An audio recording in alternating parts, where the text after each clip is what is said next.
Olá, seja muito bem-vindo, muito bem-vinda ao podcast da Fundação Lautons de Educação e Cultura, o FUNLEcast. Aqui é o local onde a gente discute sobre o poder transformador da educação, conta trajetórias daqueles que transformam vidas, fazendo aquilo que a gente mais gosta, que é ensinar. E hoje mais um episódio extraordinário com um convidado que eu tenho um grande carinho, que eu aprendo muito com ele na hora que eu estou em sala de aula. Ele vai trazer muitas frases filosóficas. Então, olha o nível de mais um dos nossos convidados aqui no FUNLEcast.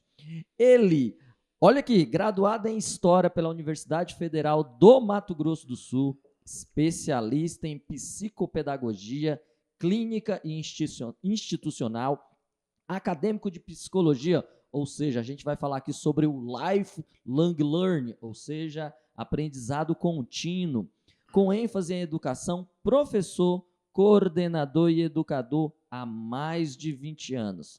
Olha esse dado aqui importante. Por 7 anos consecutivos, foi o professor homenageado. Então, será que os alunos gostam desse professor? E há 8 anos integra a nossa equipe da FUNLEC, contribuindo para a formação de milhares de alunos aqui no nosso Mato Grosso do Sul.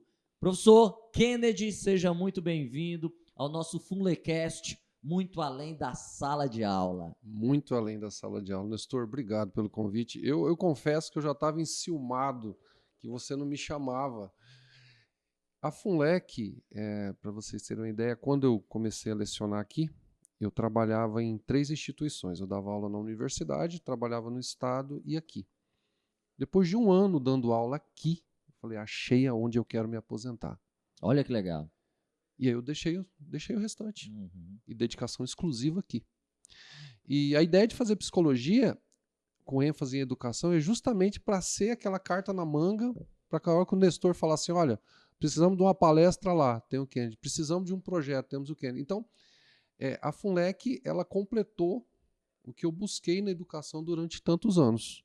E estar aqui com você agora, nesse modelo de ensino, e até depois de ter assistido as suas palestras, né? Eu vejo que você é um cara bem tradicional. Quando eu vejo sempre as suas redes sociais, tem um monte de livros atrás de você. Eu falo, pô, é da antiga, que nem eu, gosta de papel. É um prazer enorme, então obrigado pelo convite. Vai ser muito bom essa troca, esse bate-papo aqui.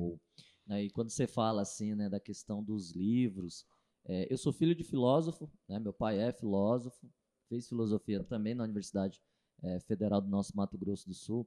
E eu lembro que quando você visualiza aqui os livros, ele chegava, eu adolescente, ele chegava com um livro de filosofia, começava a ler para mim, e eu adolescente falava assim, oh meu Deus, lá vem meu pai ler aquilo.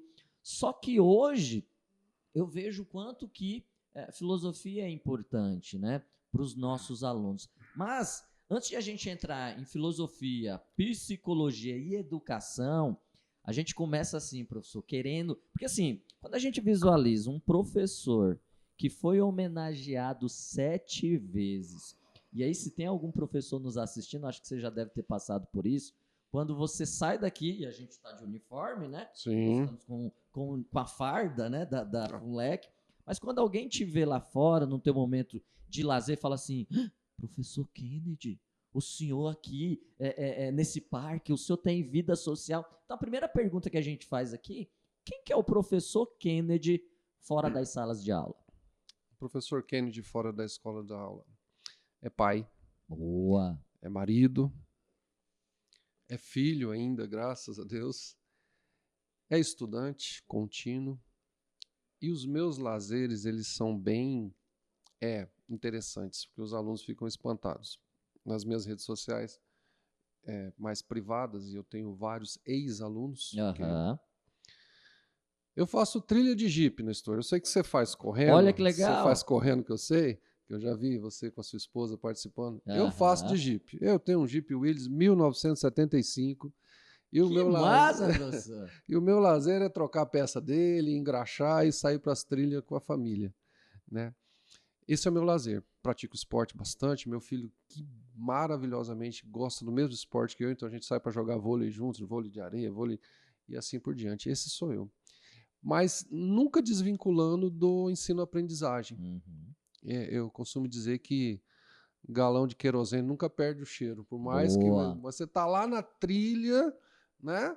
Você e a família tirando foto e passando o areião, mas aí você tem um insight. Peraí, eu posso pegar esse tema aqui para debater com os meus alunos. O cerrado está acabando.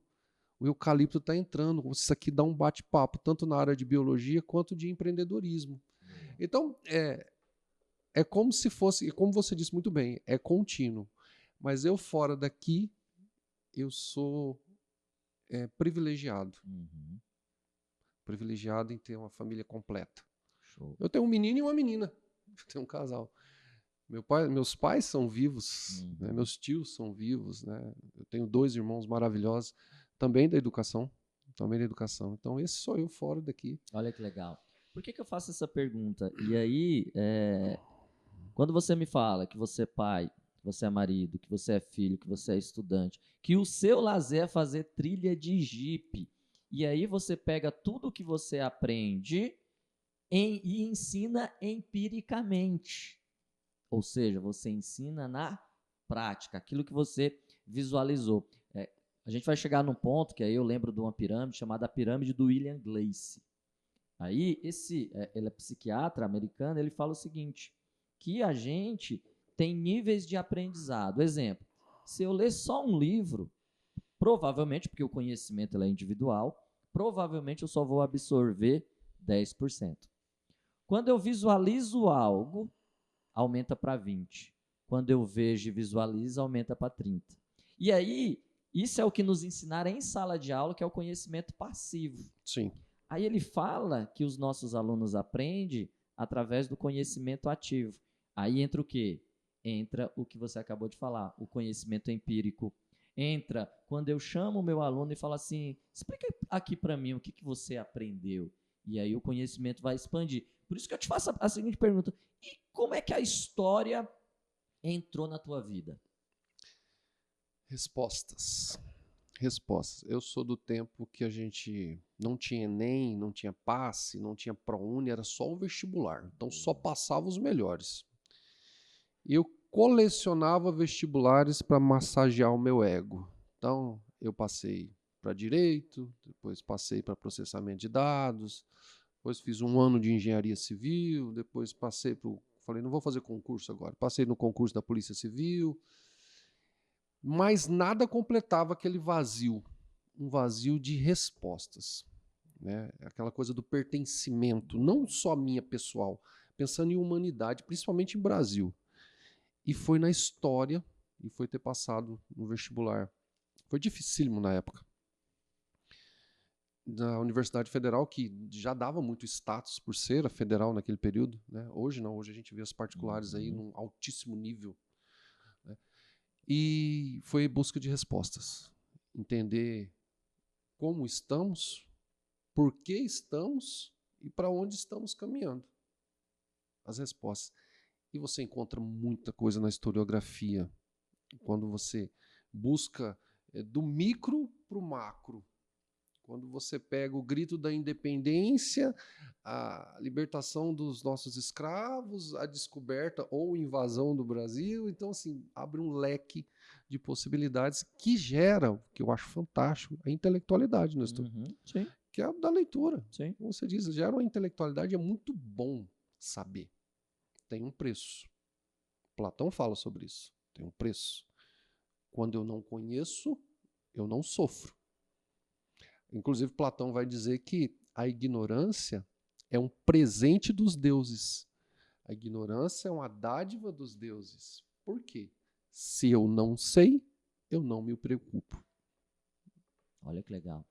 E quando você fala, né, eu falo assim que hoje o que falta, tanto no ser humano como um todo, mas principalmente nos nossos alunos, e aí com as novas tecnologias agora, né, que a gente tem que se adaptar, Sim. mas a gente tem que também colocar na balança, e aí entra a questão do equilíbrio, né? Quando você fala assim, ó, a questão da ignorância, muitos dos nossos alunos erram, não é por querer errar, mas é pela falta de conhecimento. É pela falta de parar para pensar. Exatamente. Né? E aí, como o objetivo do nosso podcast é trazer essas discussões sobre o poder transformador da educação, eu faço a seguinte pergunta, professor, como é que o senhor entrou no mundo da educação? Você falou, cara, eu quero ser professor, eu quero transformar vidas, ensinando, compartilhando conhecimento. Inspiração.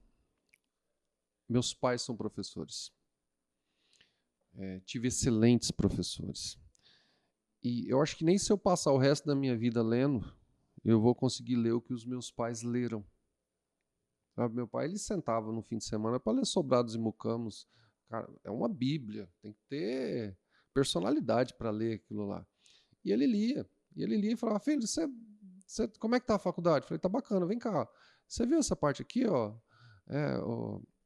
Freire fala sobre os Mucamos. Eu falei, pai, peraí, eu não li essa parte. Peraí, deixa eu ler, depois a gente conversa. E a intelectualidade deles é uma coisa fantástica. E dentro da intelectualidade, eu encontrei conceitos morais. E olha, vou te falar, você pega para ler um livro de 100 anos atrás, você fica chocado na capacidade cognitiva que esses pensadores tinham. Perfeito. Você pega a escola de Frankfurt até ali 1945, a Segunda Guerra Mundial deu uma bagunçada no nosso planeta, mas a produção literária antes da Segunda Guerra Mundial era uma coisa fantástica, sabe? Era de arrepiar você ler a escola de Frankfurt, a escola de análise, sabe? Era coisa absurda de fantástica. E hoje, como você citou, e acredito que a gente vai falar sobre isso ainda, as ferramentas, o equilíbrio ele é muito sensível, Nestor. Uhum. Porque você tem a ferramenta de pesquisa, mas que faz por você. O equilíbrio é que você não passe daqui. Que seja uma ferramenta que gere agilidade. Mas passou um pouquinho, ela faz para você. Eu vou mais. Você que está nos assistindo, se você é pai, peça para o seu filho ir no supermercado e fazer uma conta de matemática. Provavelmente ele vai falar assim, pai, tem calculadora? Por quê? Porque, igual o professor Kennedy falou, hoje, a geração de hoje está dependente diretamente da máquina. Diretamente. E aí, olha que legal. Gente, quando vem um convidado aqui, eu anoto tudo e depois eu até utilizo a máquina para fazer um resumo para mim, né? Mas depois eu quero absorver tudo isso daqui. E quando o professor fala que aprendizados de 100 anos atrás está atualizadíssimo, a gente entra no campo da filosofia. Exatamente. Como que pensadores de milhares de anos atrás, de frases filosóficas que para muitos acha que não tem impacto e tem muito impacto. Exemplo, só sei que nada sei. Quando a gente visualiza hoje pessoas que têm muito conhecimento técnico, mas tem pouco conhecimento emocional. Quando a gente visualiza hoje, professor, e esse é o objetivo do nosso Funlecast, é contribuir com o maior número de pessoas com esse poder que o conhecimento traz. Só que conhecimento só é conhecimento quando ele é compartilhado. Então, e a filosofia? Como é que a filosofia entrou na sua vida? Eu já vi que o senhor queria buscar respostas, sim, mas como que a filosofia, e aí eu vou entrar para o lado pessoal, te melhorou como pessoa, né? Porque filosofia é isso, é amigo da sabedoria. Como que ela te melhorou como pessoa e o que isso refletiu nas tuas aulas? A filosofia, né, a arte da reflexão, a partir de um ponto para outro ponto, né? Amor ao conhecimento, né? Quando eu pego os primeiros filósofos que a gente tem registro, você vai encontrar o cara vai ser considerado um filósofo depois de 70 anos estudando. Ele tinha que dedicar uma vida para ser um filósofo. E sempre voltado para o autoconhecimento. Boa. Tá? Então, essa autorreflexão, e aí eu vou usar um termo que você também utilizou, mas a psicologia não gosta, mas se tornou senso comum, que é o tal da inteligência emocional. Uhum. Se tornou senso comum, eu acho perfeito, apesar da psicologia não concordar com isso. O que é inteligência emocional, se não o equilíbrio e saber como lidar com aquilo que eu sinto a partir do que eu reflito. Porque, Nestor, a realidade não é o que você está vendo. É o que você acredita que você está vendo. Perfeito. É isso. Eu vou dar um exemplo bem rápido. Adolf Hitler provou isso pra gente de forma terrível. Ele provou junto com Joseph Mengele, o anjo da morte. Ele colocou 7 judeus à sua frente, colocou um olhando e ele sacrificou aqueles 7 da mesma forma. Quando ele foi sacrificar esse, ele vendou os olhos. E não fez a mesma coisa, mas ele deixou o som parecido com o que acontecia com eles. Pois o cara teve todos os sintomas que o outro teve. O que ele está dizendo? Não é o que é o que você acredita. Perfeito. E a filosofia te faz refletir. E aí, vamos pegar uma coisa mais simples. Você abriu a geladeira, tem uma Coca-Cola gelada e tem uma garrafa d'água. O que a razão diz que você tem que tomar? Coca-Cola? O que o adolescente quer tomar? Coca-Cola. Segundo líquido mais bebido do mundo. Mas aí eu trago você para uma aula de biologia, para uma aula de ciência, e falo, é ácida, é isso, é aquilo, tarará, tem que tomar com consciência, porque senão vai causar isso, isso, isso. Eu te pergunto, esse adolescente vai parar de tomar Coca-Cola por isso? Não. Então, o que a filosofia faz? Traz você para um nível de reflexão cada vez mais profunda. Só que para isso exige você transformar a informação em conhecimento. E aí entra a importância disso aqui, do além da sala de aula, que é o que você está fazendo agora. E olha que legal, anotei aqui, não lembro qual que é o filósofo, que ele fala assim, a verdade está no olho de quem vê. Sim. De novo, turma, a verdade está no olho de quem vê. Eu posso olhar esse copo aqui com um olhar e você fala, não, Nestor, não é dessa forma. Mas para mim é. E tá tudo bem, né? Então, de novo, a filosofia ela me ajudou muito a isso, a ter uma visão de mundo, a parar para raciocinar. Por que eu entrei, isso é legal, professor, por que eu entrei hoje no mundo do desenvolvimento pessoal? Porque dentro aí dos meus 10 anos de sala de aula, né? Hoje eu tenho 15 anos de educação, mas dentro de 10 anos de sala de aula, e aí exercer alguns cargos, por exemplo, de coordenador, eu começava a notar alunos que tinham muito conhecimento técnico, porém não tinham sucesso profissional. E automaticamente tinha o contrário, tinha alunos que tinham pouco conhecimento técnico, mas tinham um lado emocional muito forte. Exemplo, sabia se comunicar, se conectava com pessoas, tinha liderança, o foco dele era na resolução do problema. E aí eu via, cara, eu tenho muitos colegas professores que são muito bons em hard skills. Então, e aí é uma coisa que a gente chama espaço vazio, né? Deixa eu ver onde que eu posso somar e ali eu vou nadar de braçada. E aí foi onde eu entrei no mundo do desenvolvimento pessoal e a filosofia ela me ajudou muito nisso. E aí, só que uma das coisas que aí entra a questão da comunicação eficaz, que aí eu via, na época, eu via meu pai me ensinar filosofia, ele falava muito difícil. Tinha época, e aí no direito tem muito isso, né? A questão do latim e tal. Como é que o senhor faz para tornar uma disciplina que, para muitos, minha filosofia e tal, para tornar ela atraente para os nossos alunos? Parte do hoje. Parte do que ele vive, parte do que ele vê. E aí você cria uma ponte. Boa. Tá? Porque, realmente, se você pega uma leitura, um Nietzsche, um Foucault, né, um Schopenhauer, que se você lê, fala, uau! E você dá para o aluno ler, ele fala, não, peraí. Primeiro que ele já visualiza a quantidade, né? Então, você começa com hoje, você começa, ei, o que é esse negócio de Six Seven que todo mundo tá fazendo? Para que serve esse trem, moço? O que é isso? Não, professor, é um meme do menininho que tarará, tarará. Mas deixa eu ver isso aqui, tantos milhões de visualização, quanto tempo? Rapaz, muito tempo de tela, hein? Vocês sabiam que teve um filósofo que falou sobre isso? Sobre essa coisa de quando você vai dispersar de energia para alguma coisa produtiva ou não produtiva. E aí, Nestor, você faz esse link. Dá certo para todos? Talvez não o primeiro link, mas você cria outro. Não deu com o Six Seven, para um Brain Rot, não deu para o Brain Rot, vamos para a seleção brasileira, vamos para a Copa do Mundo, vamos trazer coisas que ele está vivendo. E a partir daí você cria esse vínculo, cria esse link. Por quê? De lá para cá, para essa nova geração imediatista, para eles seria um tanto quanto démodé, seria um tanto quanto chato na linguagem deles. Então tem que partir do hoje para tentar resgatar alguma coisa. Olha que legal. Quando você fala, né, um dos conceitos que eu tenho de motivação, como é que eu motivo o meu aluno hoje para estudar filosofia? Olha o que o professor Kennedy faz. Ele linka algo atual com algo lá atrás, mas que ele faz o nosso aluno pensar, raciocinar, ter sabedoria, né? Ou seja, ser amigo da sabedoria. E aí a pergunta que não quer calar. De novo, quando eu falei lá seu currículo, falei que 7 vezes homenageado.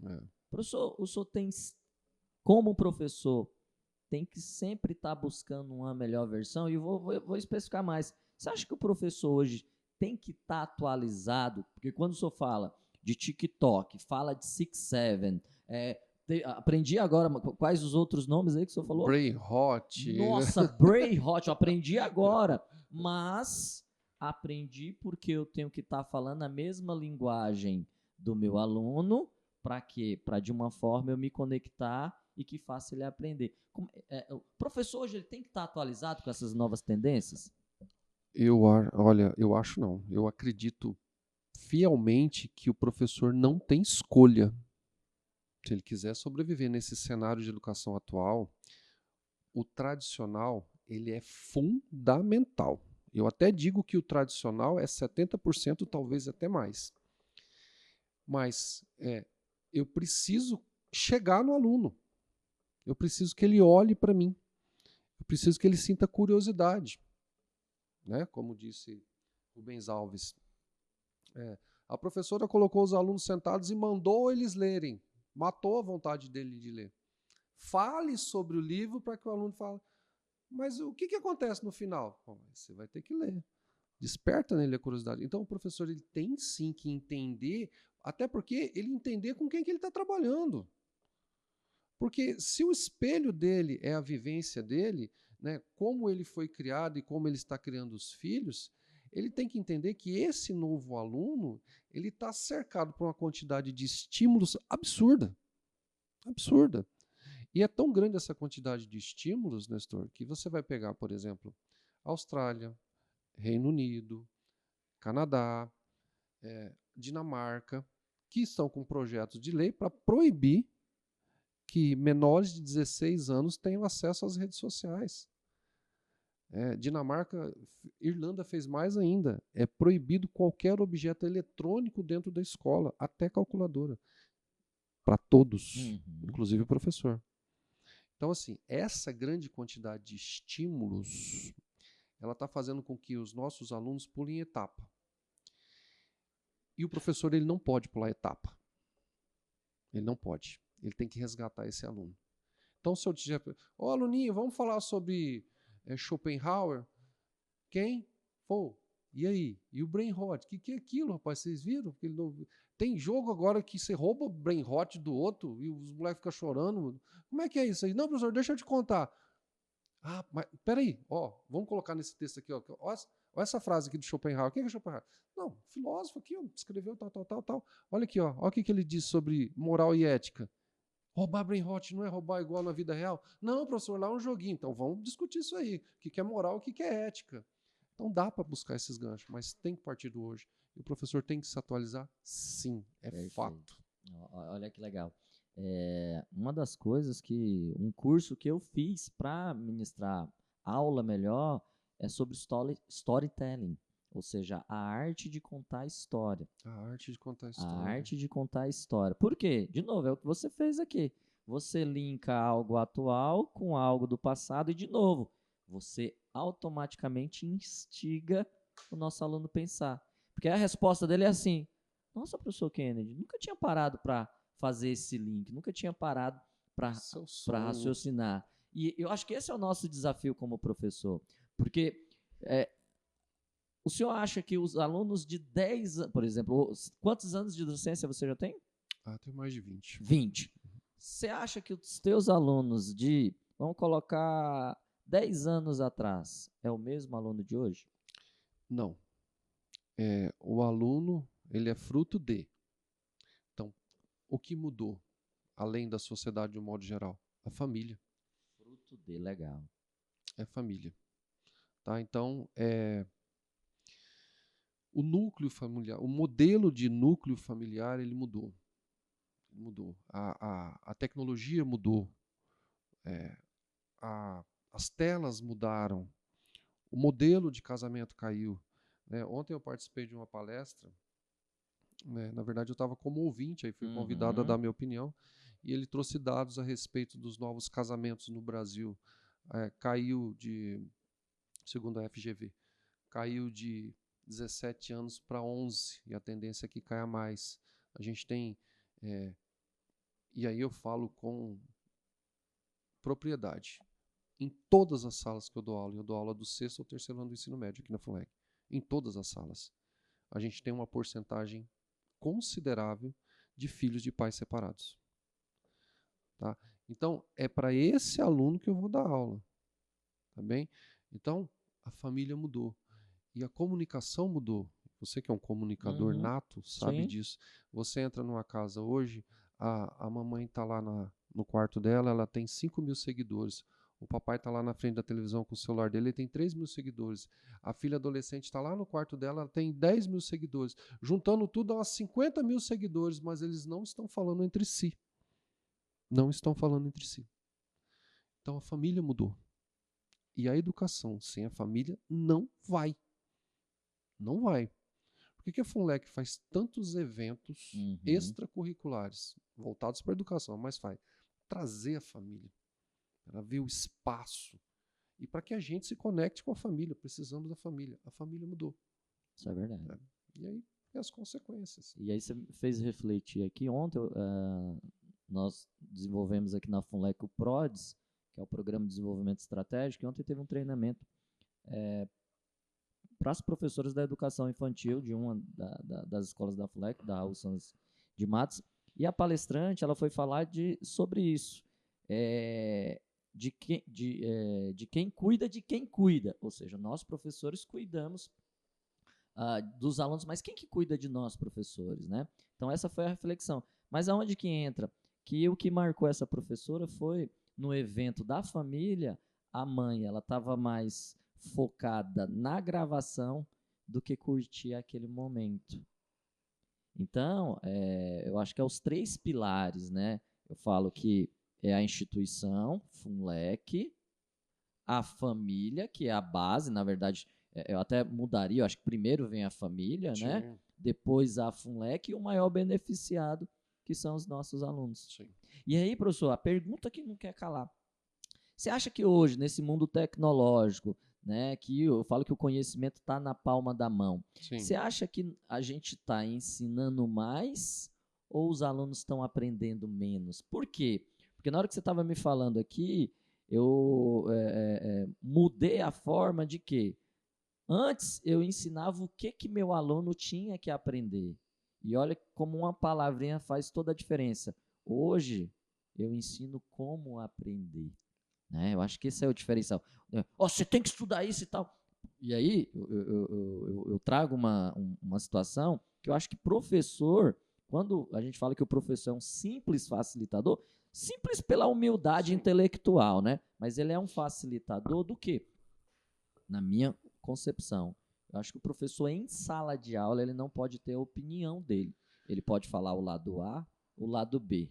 Agora, Nestor, qual que é a sua opinião? Não, lá fora, a gente sentado, aí eu coloco minha opinião. Então, só acha que a gente está ensinando mais ou os nossos alunos estão aprendendo menos? A gente está ensinando mais e com mais profundidade. A necessidade do professor se reinventar se tornou fundamental. Reinventar essa palavra-chave. Não tem. E olha, amigos professores e alunos, se reinventar não é só na nossa profissão, é para a vida, é se adaptar ao meio, tá? Darwinismo mesmo na veia, é necessário. Agora, por que os alunos tecnicamente, numericamente, estatisticamente, parecem estar aprendendo menos? Porque está muito muito mais complexo despertar nele o interesse por aprender. Porque um danadinho desse aqui tem mais informação do que um faraó do Egito, do que Alexandre o Grande, que conquistou parte da Ásia. Quer dizer, então assim, para eles despertar o interesse a partir do que eu vivi e do que eu estudei, eu tenho que gerar algum vínculo com bastante cuidado. Foi bacana você ter apontado uma coisa. Aluno não é amigo e não é filho. Tá? Tem um propósito para ele estar aqui. Não é? Então, eu dar a minha opinião pessoal, ela tem que estar muito bem contextualizada, tem que ser alguma coisa muito objetiva. Por exemplo, na sua opinião pessoal, o que Hitler fez com os judeus está errado? Tá, ponto.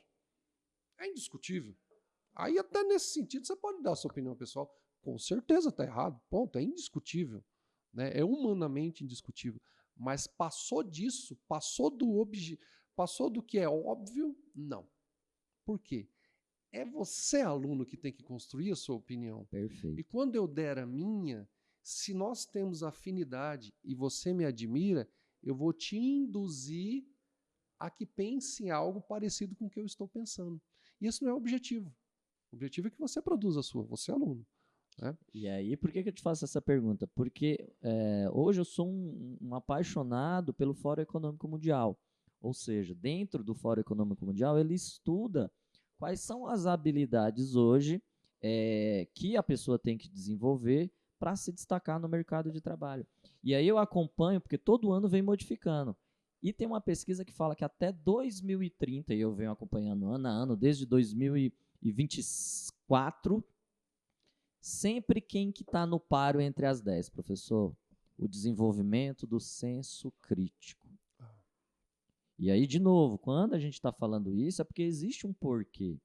Imagine você estar num ambiente onde você discute intelectualmente, mas eu vou falar para o professor aqui, professor Kennedy, eu não concordo com a sua opinião, mas eu respeito. O duro é quando um quer impor, e aí olha como a palavra tem poder. Convencimento, o que é? É com nós dois vencer. Alguém vai vencer o diálogo, alguém vai vencer aquela conversação. Então, de novo, olha a filosofia entrando aí no nosso dia a dia. E aí, professor,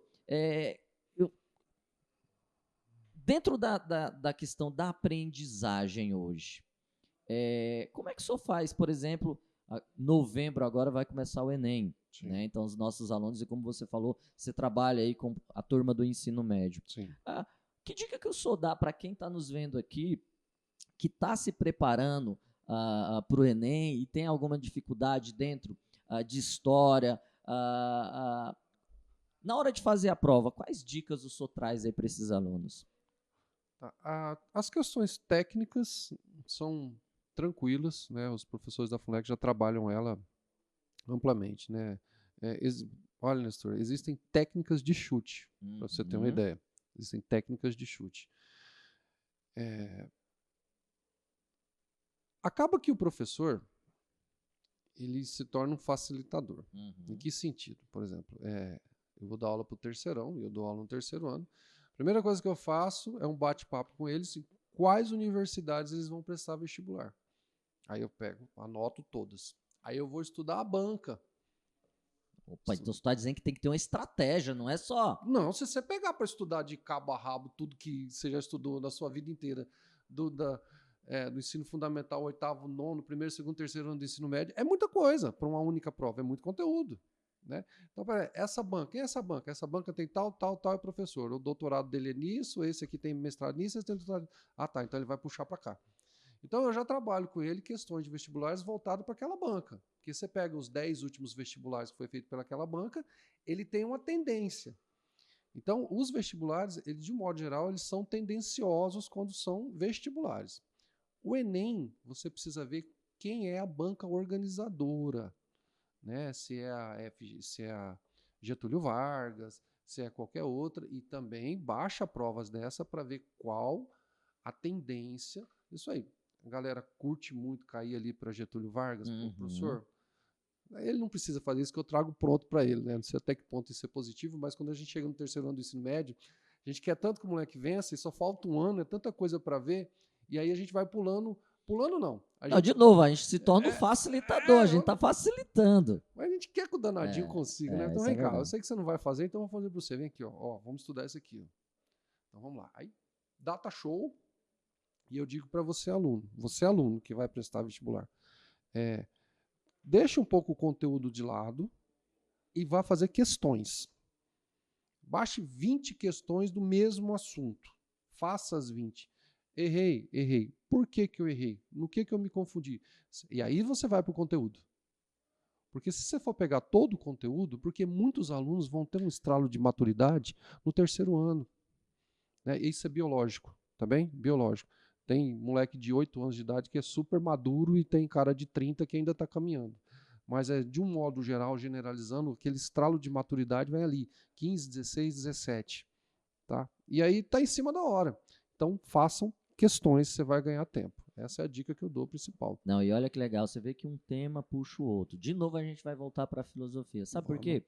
Porque quando você me fala que o aluno, no terceiro ano, é que ele adquire maturidade, e aí, hoje, um dos pilares da FUNLEC é estar atualizado no quesito aprendizagem, e a educação 5.0 é aliar conhecimento socioemocional, mas também as novas tecnologias educacionais. Por que eu faço esse link? Porque quando você fala de maturidade, eu faço a seguinte pergunta: professor, como é que a gente consegue hoje ensinar ou ajudar o nosso aluno a encontrar o seu propósito? Sabe por quê?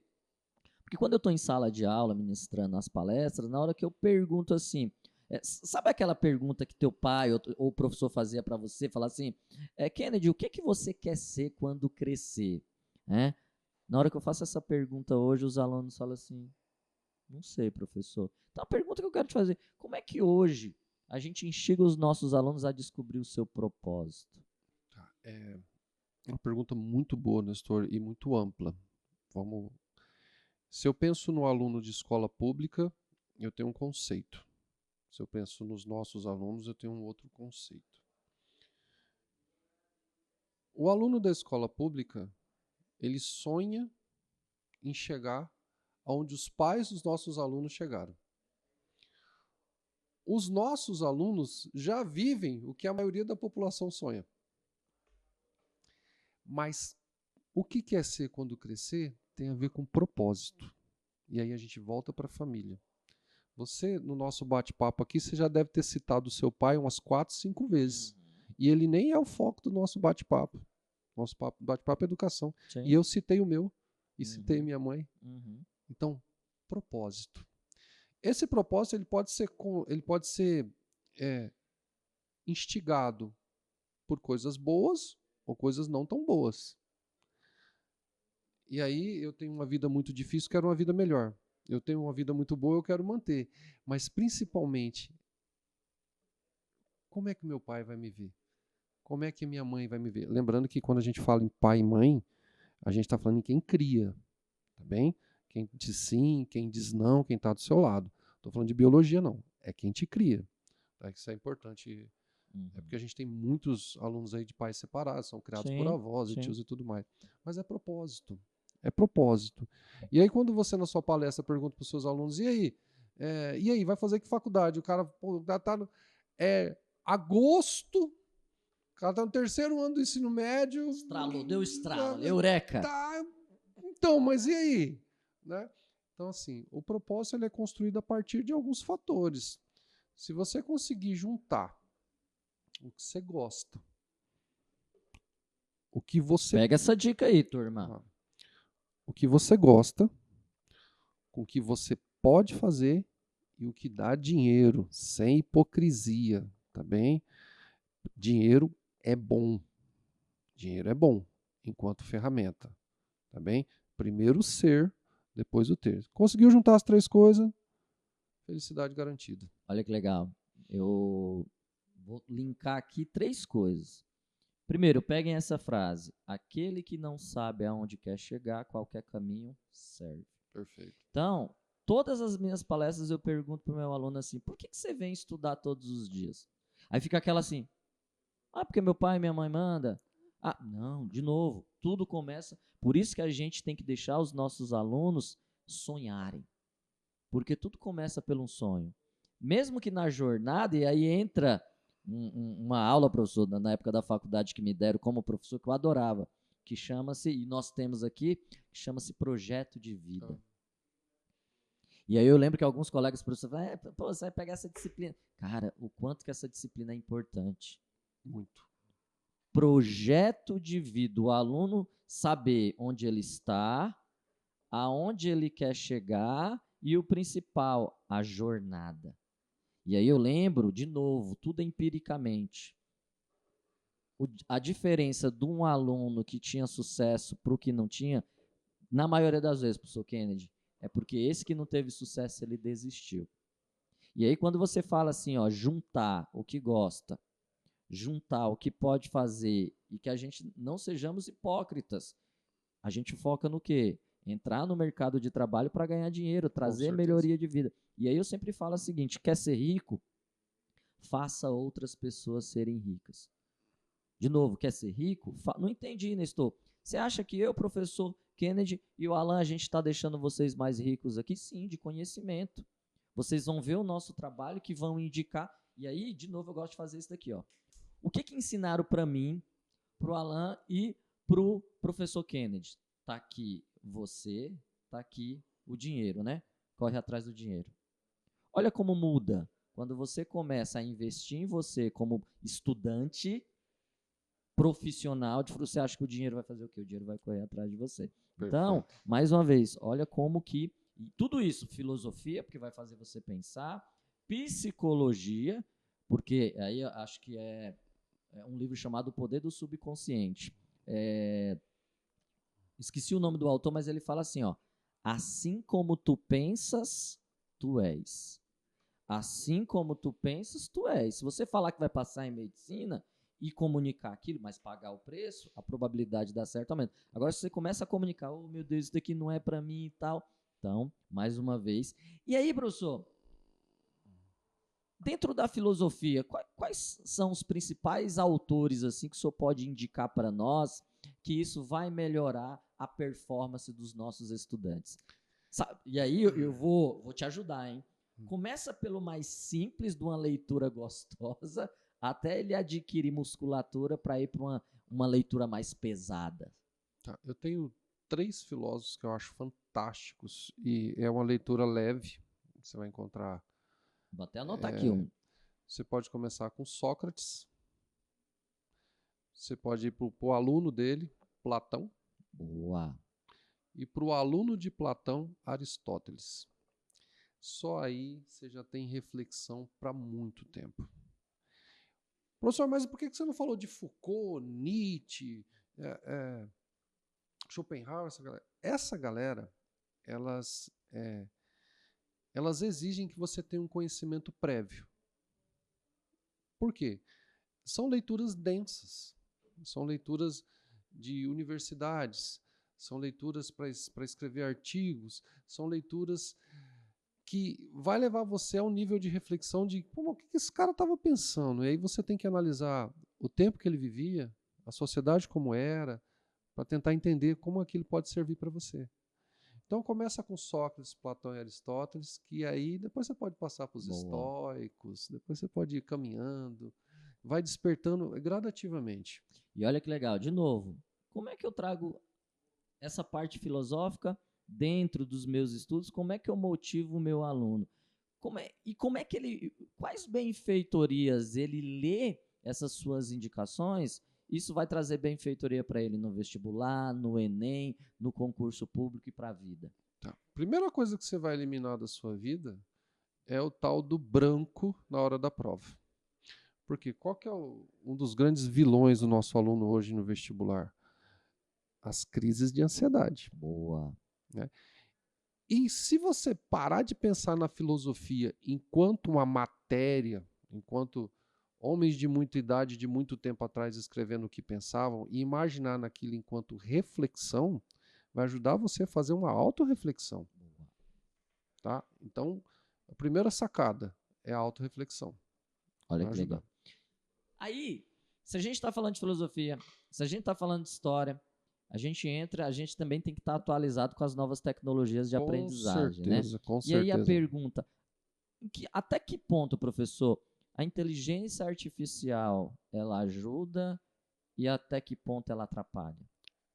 A inteligência artificial, Nestor, é um divisor de águas. Uhum. Ela é insuperável, ela é fato, ela é real. Enquanto psicólogo, a inteligência artificial se tornou um concorrente, as pessoas estão fazendo terapia com a IA. Terapia com a IA, você coloca o nome, né, e eu testei, né, coloquei o nome de Sol na minha inteligência artificial e converso com ela. E aí ontem eu perguntei, Sol, tudo bem? Ela, bom dia, Kennedy, que saudade de você. Como é que foi sua noite? Você teve dor de cabeça, não foi? Você me comentou comigo semana passada. Olha só. Eu falei, não, Sol, eu tô bem. Cara, ela te conhece mais do que... Né? E aí, Sol, você já consegue traçar um perfil sobre mim? Ela, olha, a gente se conhece há pouco tempo, mas eu posso tentar, você quer? Então, assim, olha só. Ela te envolve, né, cara? Nossa, né? E assim, por que é um divisor de águas? No início do nosso bate-papo aqui, eu disse para você que há um limite muito tênue entre o que é uma ferramenta de pesquisa e ela fazer para você. Isso. Eu colecionava caneta Bic.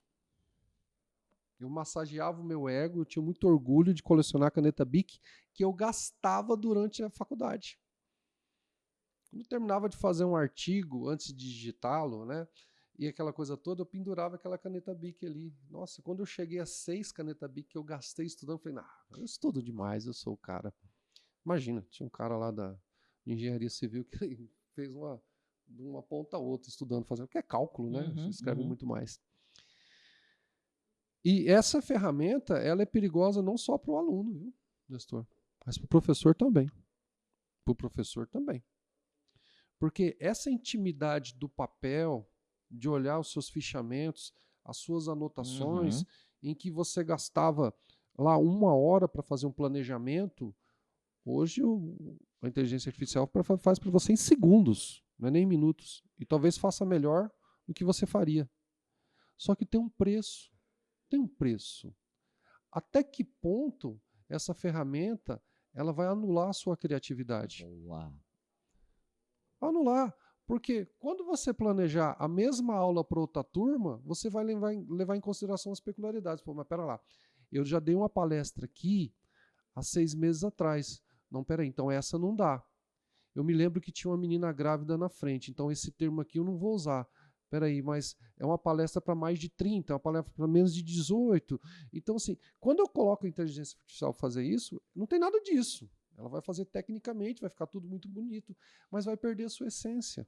E a pergunta que não quer calar, como professor e o aluno não ser substituído pela IA? Como é que faz? Você acha que o professor um dia vai ser substituído pela IA? Em alguns aspectos, sim. Vou te dar um exemplo. Cursos à distância da Universidade Federal, por exemplo, posso pegar uma carga ali de horas e jogar ali, a inteligência artificial vai fazer tranquilamente. Uma IA simples, como o ChatGPT, que é uma das mais simples que tem, que a base de dados dela é o Google, não é grande.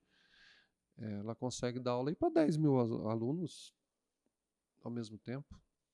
Né? Então, em alguns setores sim, mas a educação ela é muito mais do que técnica. A gente tem alunos aqui com a gente que entram pequenininhos e vão sair de lá pré-adultos, já tirando a habilitação. Eles passaram a vida aqui. Então, os hormônios, a biologia, as primeiras paixões, as primeiras decepções, novos amigos, amigos que traíram, mentiras. Então, ele vai formar a personalidade aqui. E isso a IA não vai fazer. Mas eu e você podemos ajudá-los a passar por esse momento e a lidar com cada momento desse. Tá? Então, assim, isso a IA não vai conseguir. Tecnicamente, ela vai suprir a gente muita coisa, muita coisa. E olha que legal, por que eu faço essa pergunta? Porque quando você fala assim, que alunos que entram aqui na nossa rede FUNLEC passaram uma vida, eles deixaram um legado, né? E aí, professor, eu vou fazer uma pergunta para você, mas você não responde ainda, porque a gente vai fazer um convite aqui. Qual que é o legado que o professor Kennedy quer deixar aqui na FUNLEC e também quer deixar na sua vida como professor? Mas segura aí, porque eu quero fazer um convite aqui para a turma. Vocês sabem que a nossa rede FUNLEC, composta de 5 escolas, 3 em Campo Grande, uma em Bonito, uma em Três Lagoas, nós temos 44 anos de existência. Professor Kennedy, o senhor tem ideia de quantos alunos já passaram pelas suas aulas? Eu chutaria lá 5 mil, 10 mil. 5 mil, 10 mil. Então, você que estudou em uma das unidades da nossa rede FUNLEC há 10 anos atrás, há 20 anos atrás, há 30 anos atrás e quer fazer parte da nossa comunidade, que é o nosso legado FUNLEC, conectando histórias de sucesso. A gente vai deixar aqui o QR Code, você pode entrar, vai fazer o teu cadastro, vai entrar para uma comunidade, lá você pode se conectar, falar assim, cara, eu fui aluno do professor Kennedy, eu tinha uma caneta Bic, né? Ele falou aqui que era colecionador, que ele deixou lá e eu peguei, e aí eu quero doar essa caneta Bic para o Museu FUNLEC, porque esse é o nosso próximo projeto. Depois que a gente tiver um grande número na comunidade, você que tem um caderninho, você tem que ter uma foto antiga que o professor Kennedy quer doar para o nosso Museu FUNLEC, fala com a gente, entra no nosso Instagram, que é FUNLEC Online. Então, você que foi ex-alunos nossos, está convidado agora para entrar no nosso legado FUNLEC. E aí, professor Kennedy, a gente já está chegando já nos finalmente. Eu quero fazer essa pergunta, qual que é o legado que o professor Kennedy quer deixar aqui na FUNLEC, quer deixar como professor de história, de filosofia, agora entrando na psicologia? Esse homem vai aí desbravar o mundo. Quero ser um exemplo. Quero inspirar. Eu sei que parece um pouco de prepotência, gente, eu sei. Mas é um sonho, não é? Você me perguntou o que eu quero deixar, é o meu sonho. Inspirar. Porque uma inspiração, ela dura tanto quanto um choque. Se você dá uma aula, ensinar uma criança sobre a fórmula de Bhaskara, até que ela aprenda, e ela ficar 5 anos sem fazer essa conta, possivelmente ela vai esquecer. Nós também esqueceríamos. Mas se ela colocar o dedinho na tomada, ela não vai esquecer nunca. E é muito bacana quando os nossos ex-alunos vêm aqui com seus filhos já, e diz assim, eu me lembro de uma aula que ele deu, onde ele disse que eu tenho que olhar para mim, para depois olhar para fora. E aí, vou ser sincero, muitas vezes a gente esquece, tá? São tantas pessoas, mas marca para uma vida toda. Por mais profissional que nós sejamos, eles fazem parte das nossas vidas por um período. Perfeito. 1 ano, 2 anos, 3, fazem parte de você estar lá na trilha e você lembrar que você viu o seu aluno que foi no banheiro e voltou com o olho vermelho. E aí você não vai entrar na intimidade do aluno, mas você percebeu que ele não está bem. E aí você faz um quer, fala, ih, já sei, seu time, né? Que é isso, aí, cola em mim, volta para cá, se concentra em mim. Vamos para aula, tá? Precisar, lava o rosto, vai no banheiro quantas vezes precisar. Tamo junto, vamos, olha para mim, respira. Bora, vamos para cima. Não é tá assim, né? Mas tá ali do lado. Momento. Né? E eles passam a fazer parte das nossas vidas. Então, o meu legado seria inspirar. Ser uma inspiração.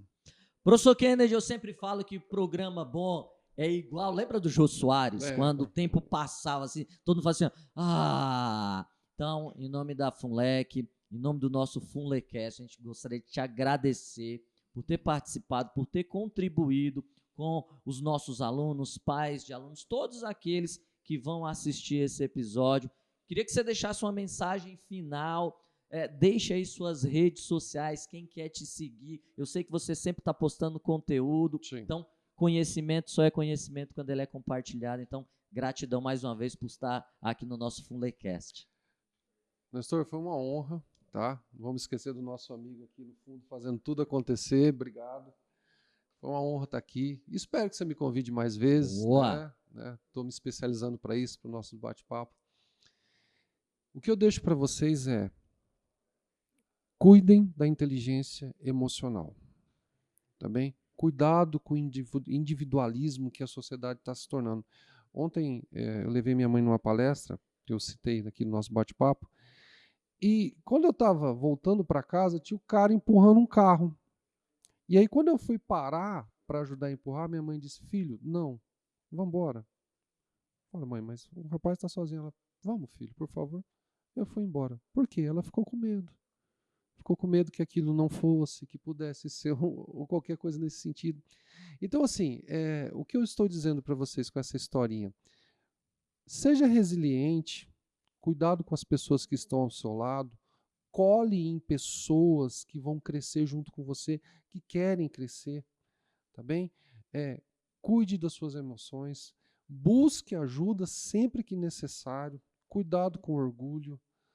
Olha, pai, mãe, não estou bem, a tristeza não passa, eu preciso de ajuda. Mamãe, papai, não deu tempo de ver, pergunta para o professor, vai com o coordenador, busque ajuda. Não é o colega do lado que vai te ajudar, você precisa de alguém que viveu isso ou estuda sobre isso, tá? Busque ajuda. Cuide da sua inteligência emocional, vai ser a bola da vez para esse próximo século. E, como o Nestor me deu a abertura, o professor Kennedy está no Instagram, está em Kawaii, está em TikTok. O YouTube eu ainda estou engatinhando, né? Mas está nas outras redes sociais. Você pode me encontrar através do Funlecast, através dos links da Funlec, porque eu sigo eles. Então, se você pode me achar lá. Então, procurou Kennedy, eu estou lá. E aí os vídeos são sempre voltados para o autoconhecimento, na maioria das vezes. E lá ou outra você vai ver um videozinho de Jeep aí, para quebrar um pouco. Mas Boa! Foi um prazer estar aqui com você, Nestor. E esse foi mais um episódio do Funlecast, muito além da sala de aula, nas técnicas aqui, meu amigo Alan e esse que vos fala, professor Nestor Xavier, host deste podcast. Mais uma vez, meu amigo, meu filósofo, gratidão. Você gostou desse episódio? Dá o like, compartilha com o maior número de pessoas, manda para os professores, manda para os pais, manda para os alunos. Conhecimento só é conhecimento quando ele é compartilhado. Até o nosso próximo episódio do Funlecast. Fui!